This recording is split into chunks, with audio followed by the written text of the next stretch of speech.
Okay, people, so thanks to the BFI, just back from a screening of Scala, aka or the incredible strange rise and fall of the world's wildest cinema and how it influenced a mixed up generation of weirdos and misfits.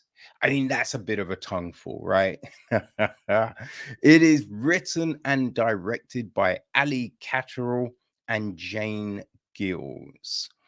It is produced by Alan Mark, Jim Reed, Andrew Stark. It's executive produced by Lisa Marie Russo, line produced by Michelle Brondum.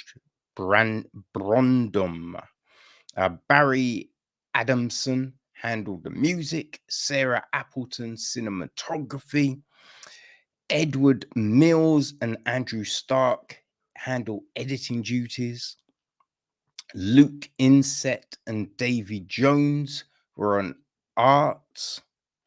Other sound is handled by Simon Capes, Michael Clayton, Clement Harper, Martin Pavey, Max Riches, Nikki Ruck, and Chris Watson.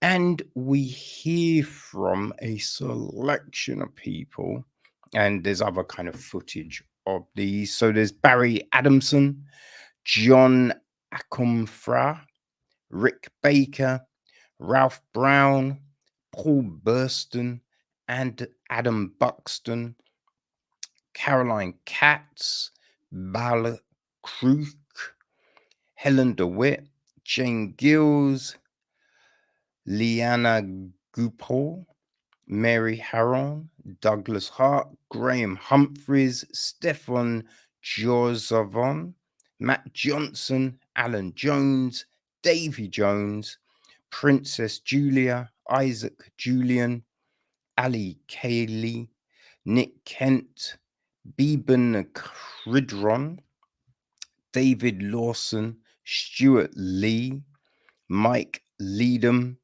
David McGilvery, Mark Moore, Thurston Moore, Kim Newman, James O'Brien, Jane Pilling, Lisa Power, Paul Putner, Vic Roberts, JoAnne Sellar, Peter Strickland, J.G. Farewell, Cathi Unsworth, Mark Vallon, John Walters, Chris Watson, Ben Wheatley, Wobbly, and Stephen Woolley. So the gist of this is between 1978 and 1993, over 1 million people passed through the doors of the Scala Cinema for its daily changing program of double bills and all-nighters, from art to horror via sexploitation, kung fu, and LGBTQ+. This film features new interviews with diverse audience members who went on to become filmmakers, musicians, writers, actors, activists, and artists. The interviews are combined with previously unseen archive material, iconic movie clips, animation, and graphics, plus a thrilling new score by celebrated musician Barry Adamson. With its universal themes of youthful discovery and the underdog versus the establishment, this is no nostalgia trip, but rather a film of universal relevance with clear parallels between then and now. Above all, it's a hilarious, joyous celebration of cinema going. So, yes, it's all about the Scala. Now, I've been to the Scala a number of times, right? But in its music venue guise, which it became in, I think it's 99, right? I know I saw, who did I see there? I think I saw Tokyo Police Club, Scoobius Pip, and Dan Lasac, and Narina Palou. So, yeah, and then just been to club nights and whatnot there. You know, it's a great friggin' venue. It was a great venue for music. You know what I mean? But yeah, never saw a film there. which must have been interesting. And so this is a, it's kind of like a remembrance, but not a dour one. This is more like a Jamaican wake, as it were, one of those New Orleans, funerals, because everyone's just reminiscing about, the times they had, how they found themselves there, which is, super interesting, right? We start off with like some images, and as we pan back, right, it's on a screen in the venue, which I'm assuming is the Scala, right? They set it up, and so that's how we kind of start off in this. And then, yeah, we just hear from all of these people, talking about the things they saw and everything like that, and how it just became, I think someone described it as like similar to a biker club, right? That everyone just went, and you had the regular people, and you just had your friends there, right? And it was just accepting everyone and anyone. It didn't matter what you wore, your race, your none of those things. People just turned up and watched films. Plus, supposedly they were real lax on who they let in, right? Who they let in, but I mean, film ratings, right? If you were clearly not 18, didn't seem to matter, which, that can be a problem, right? That can be a problem. Now I've worked in the cinema. I know what it's like. And I think what it was like when you were trying to sneak into films, right? When you weren't quite the age. I kind of did like, if you didn't look crazy young, right? And you came polite, yeah, you can bounce. You can get in, right? But if you came with an attitude, if you were rude, nah, you weren't coming in. And especially if you look stupid young, no, because that just gets you in mad trouble, right? So yeah, it was just this kind of stuff, right? And supposedly they showed these weird kind of sex films and stuff, amongst other things, right? Which yeah, that all seemed very interesting, because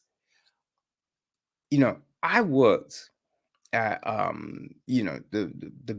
a large cinema, and every now and again you would catch people having sex in the toilet. But it sounds like here at the Scala, that was more of a regular thing. Not even in the toilets, right? In the corridors of things like that, which, oh man, that's just too funky, man. That's just too off key for me, right? Having to clean that shit up, boy, nah. I don't fancy that. I wouldn't fancy that at all. But we just heard all the accounts. Everyone just seemed mad happy, right? I think Catterall and Gills did a really good job of being able to capture just that love and enthusiasm all of these people, and the reverence all of these people had for the Scala cinema. I thought that was real evident. And so that was really nice. And just, they had people talking about how the building kind of talked to them. Like you could hear these noises, and it was just like welcoming, rather than like, yo, if I'm in this crazy old building, I'm hearing noises, I'm wondering what kind of menaces are up in this place. But everyone's just like, oh, the building talked to us. You know what I mean? Which is like, yo, kind of crazy, but endearing, right? And I think it just helped you connect to this historical retelling, as it were. So that was all great. And there were some frustrating things here, right? Like, so as we get this intro into the film and we have people like recounting memories, then we go to a kind of visual history, right? So you saw some dates come up and pictures and things like that, but there's also a load of text. Yeah, could not see the text, right? And I'm just like, couldn't we have had someone narrate that? You know what I mean? Like, why not have people narrate that stuff? Because there was a lot of that. There was a lot of text. Also, some horrible color contrast with the text and the backgrounds, right? That was, yeah, those things were frustrating. And, you know, during the interviews, there was music playing. I don't think we needed the music playing during the interviews.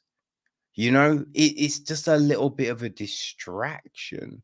And I think what everyone's saying is so compelling. Let's just have that, right? Let's just have that as a clear focus for anyone.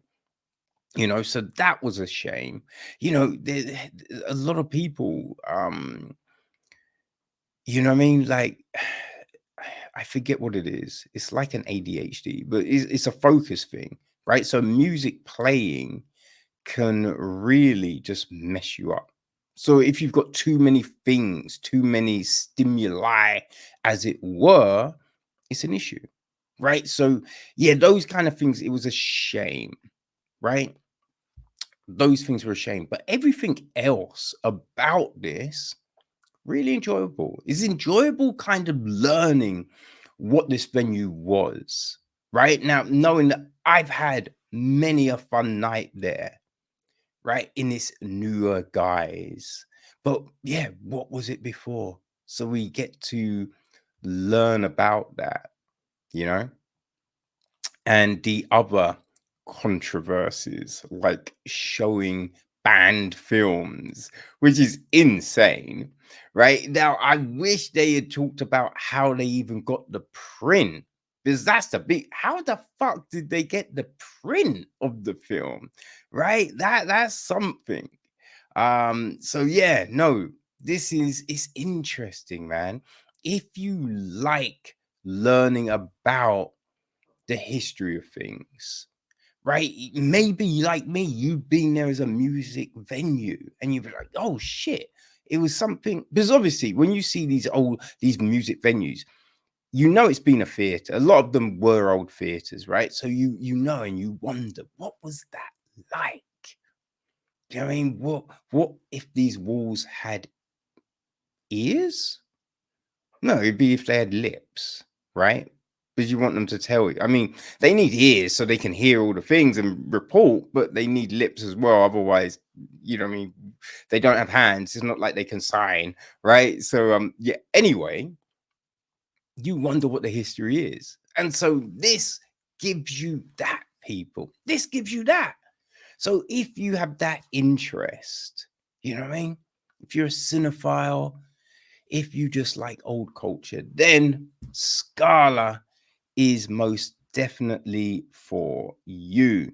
Now, it will be hitting cinemas on the 5th of January, right?